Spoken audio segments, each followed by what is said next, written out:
Gregory Maguire is the award-winning author of nearly 40 books. His best-known work, Wicked, The Life and Times of the Wicked Witch of the West, is a New York Times bestseller that inspired the musical that has been entertaining Broadway audiences for nearly 15 years. His other novels for adults have appeared on national bestseller lists, and Mr. Maguire's work is available internationally in more than 20 languages. The success of Wicked on stage and in bookstores brought Mr. Maguire to the attention of major media outlets across the nation. He was the subject of a profile in the New York Times Magazine and has been a guest on the Oprah Winfrey Show. He has been a commentator on National Public Radio and BBC's Radio 4, and has contributed to many publications, including Entertainment Weekly, the Los Angeles Times, and the Huffington Post. Born and raised in Albany, New York, Mr. Maguire has written novels for children and adults, as well as picture books, short stories, essays, and reviews. In 2013, he and his husband, painter Andy Newman, established the Alphabet Fund, which supports arts education and literacy effort, environmental protection, and women and children's health. Mr. Maguire has lived in the United States, London, and Dublin. Currently, he spends his time in Massachusetts, Vermont, and France with his husband and their 3 children. We now invite Gregory Maguire to the stage with much appreciation.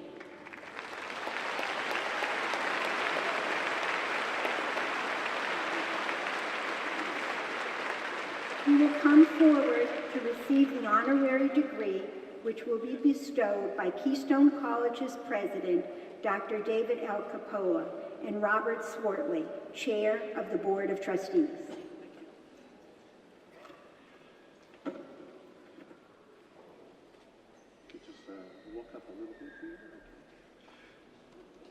The degree reads, "To all whom these presents may come, be it known that the Board of Trustees of Keystone College has awarded Gregory Maguire the honorary degree of Doctor of Humane Letters, honoris causa, today with all the rights and privileges pertaining thereto, in witness whereof the seal of the college and the signatures as authorized by the Board of Trustees are hereunto affixed."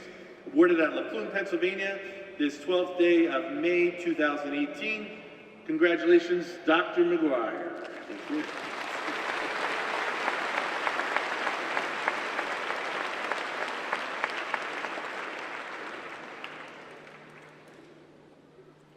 As a symbol of receiving this degree, we now hood you. We'll try not to choke you, okay, when we do that. So you place the hood. Robert Swartley, our chair of the Board of Trustees, will place the hood.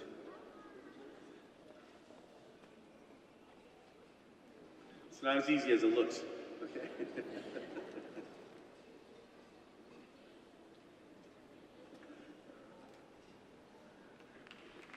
Congratulations, Dr.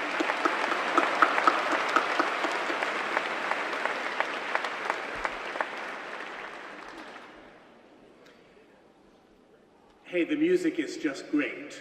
I want you to know, boy, that's not a scripted comment. I hear a lot of music that I wish I hadn't heard.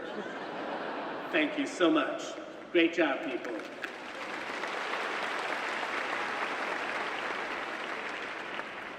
President David Coppola and Mrs. Coppola, Provost Dr. Tracy Brundage, Dean Francis Langan, Dean Ward Rowe, dear friend and trustee Suzanne Fisher-Staples, faculty, staff and eminent trustees, parents, relatives, and friends of the Keystone class of 2018, and the graduates, each and every one of you, I imagine the question you are asking right now is, how long is he gonna talk? I have my life waiting out there for me in the parking lot. It's gunning the motor. Come on already.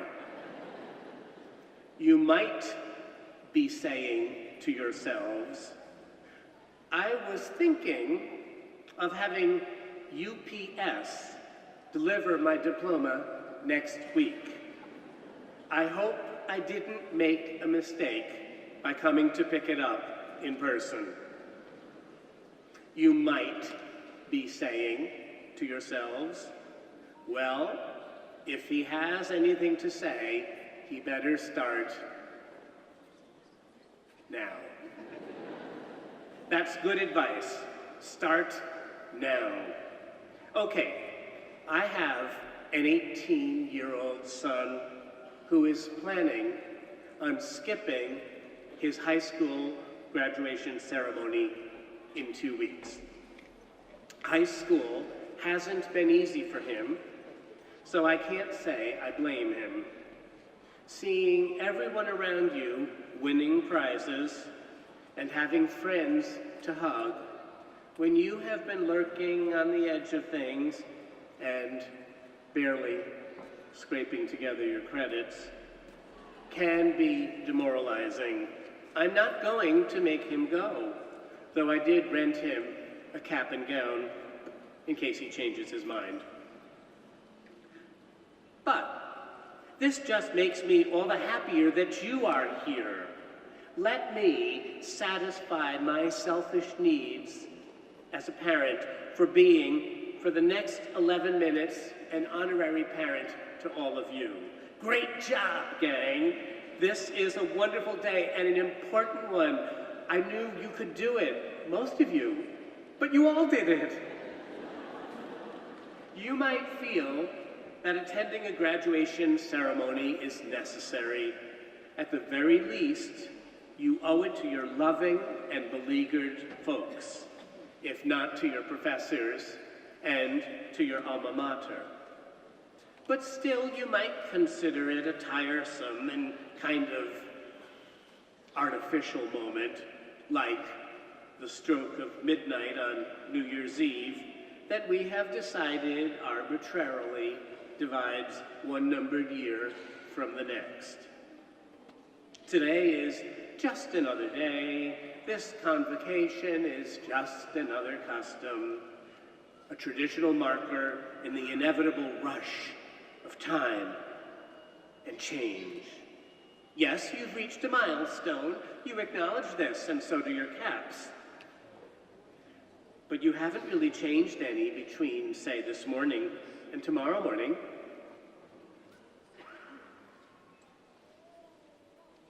Or have you? Might you actually change today, this very day, whether you know it or not? Be a different person tomorrow than you are this morning, if only by virtue of knowing yourself capable of achieving what you have achieved? Be more yourself, starting right now? This isn't a rhetorical question. It's a genuine one. Myself, I love ceremony. When I was 6, I had the mumps, and so I couldn't make my first communion with the rest of the class. I had to go all by myself the following Sunday. Of course, a junior diva in training. I preferred that. All alone in my white suit coat, with my white bow tie, I approached the brass communion rail at Sacred Heart Church. There were no other annoyingly lovely children to divert everyone else's attention from me. With a cloying sense of sacredness, I knelt on the padded cushion and raised my eyes to the Monsignor who loomed above me, about to deliver the Holy Host unto my tongue. And the front pews of the church all started laughing. Many of them were my relatives, but it was more than that, I hate to admit. The laughter was anarchic and contagious. I didn't think this was a proper reaction to my piety, but I accepted Jesus as my Lord and Savior in the form of the dry communion wafer, and I walked blushing back to my pew. Later, I learned the reason for that laughter. Being the middle of 7 children, 5 of them boys, roughly the same size, I had to have my name inscribed in black magic marker on the soles of my church shoes, so I could tell them from my brother's church shoes. When I knelt down in humility for the good of my soul,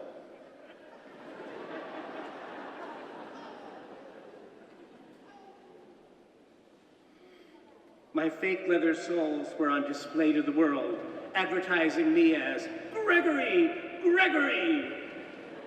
It was the more powerful for being double, like New York, New York. I didn't appreciate the laughter, but I thrilled to the ritual. Having made my first communion, I was now a different person. I was starting now. I walked home a bit larger and more significant than I had been when I walked to church an hour earlier. And all the way, my shoes whispered my name to the world. Gregory, Gregory, Gregory, every step of the way. So, can you be changed by a graduation ceremony? I think it's possible. Here's why. Another example from my own life. You can't be surprised. I graduated from college about 40 years ago, and from high school 4 years before that. One of the habits I began in middle school and continue to this day is keeping a diary. It's a record of my moods, my questions about life, and yes, a record of various irritations and anxieties and many unrequited romances.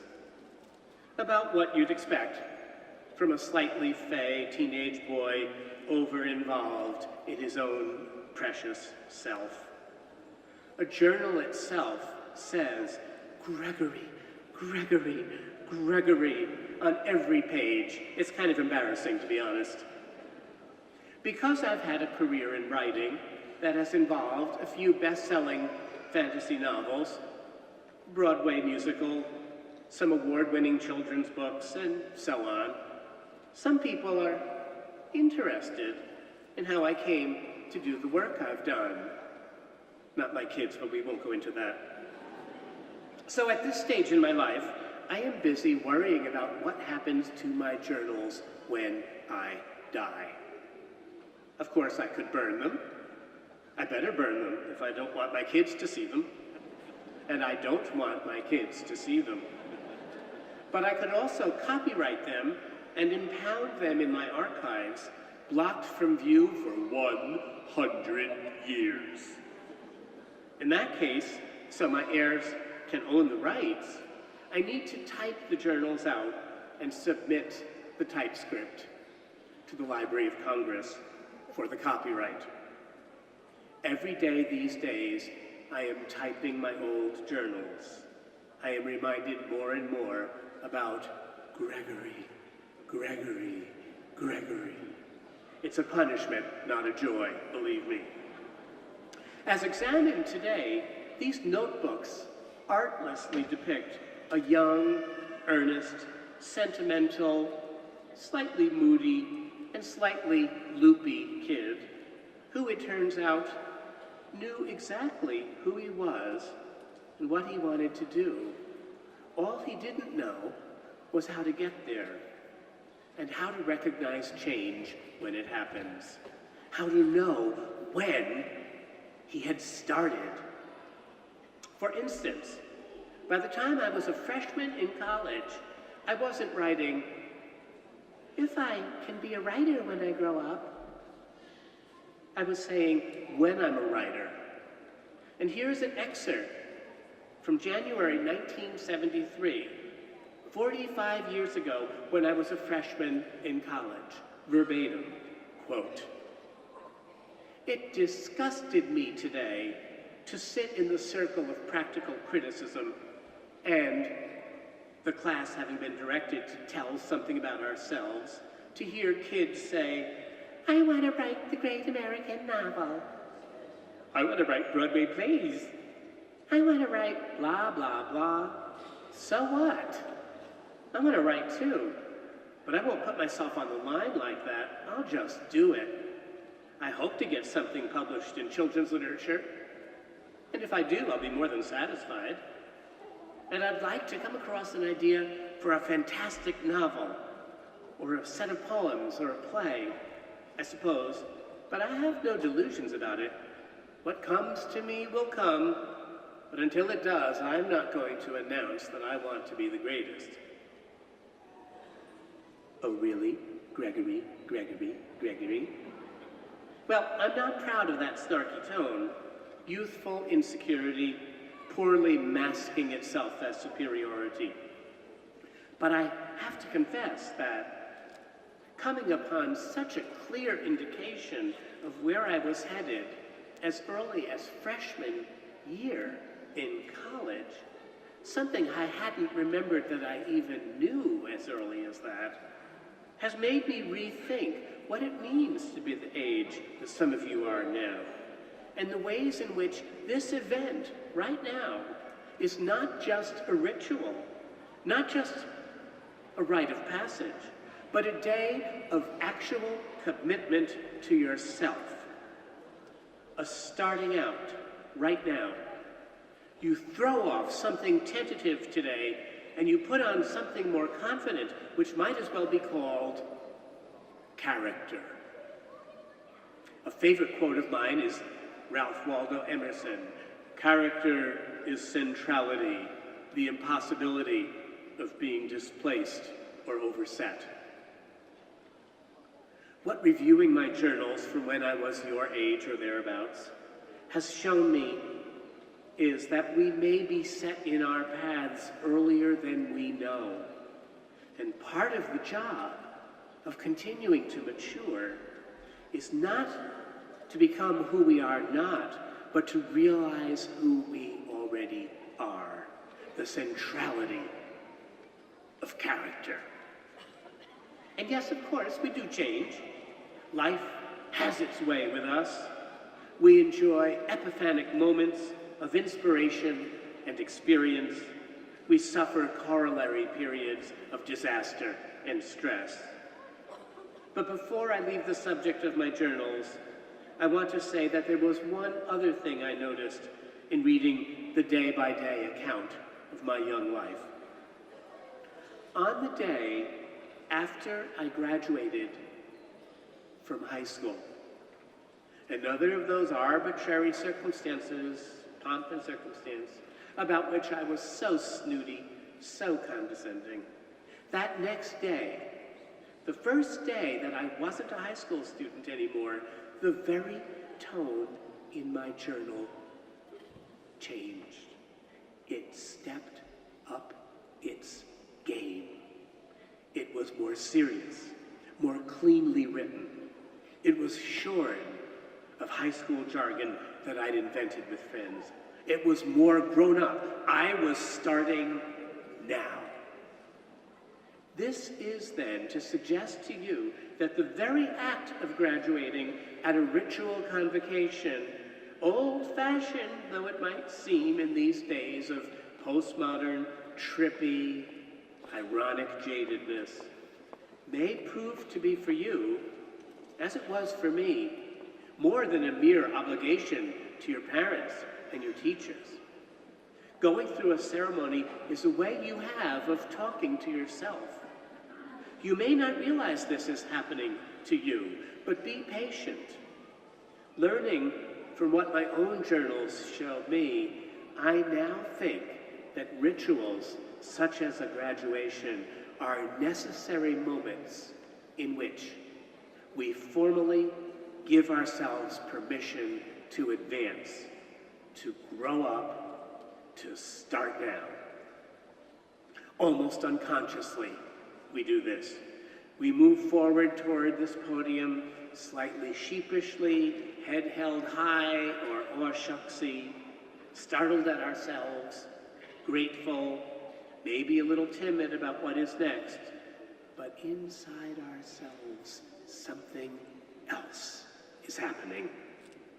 That central character that we own and inhabit, it is busy readjusting itself while we pose for pictures and run back to our chairs to see if we left our diploma underneath. That central and essential character in us has greater ambitions to move and change than we can yet discern. It says something like this, also by Ralph Waldo Emerson. Finish each day and be done with it. You have done what you could. Some blunders and absurdities have crept in. Forget them as soon as you can. Tomorrow is a new day. You shall begin it serenely and with too bright a spirit to be encumbered by your old nonsense. Bright spirit, begin it. Start now. Class of 2018, listen up. Very soon you will have your diplomas in hand. The person who will walk back to your car across that parking lot, a different person than the one who processed in half an hour ago. Your shoes will be saying your name to the world that belongs to you a little more than it did at breakfast. Your shoes will say your name to the gas pedal and also to the brake, too. Don't forget the brake. As you drive forward into your life, you have grown into yourselves today. Even if you fit the same actual shoes tomorrow, and if the same name is written on your soles, you will walk a little taller. You are a little more yourself. It will take you a lifetime to figure out how, but learn to read your shoes. Tomorrow is a new day. You are becoming who you already are. You are starting now. Education and the love of your families has made this possible. Congratulations.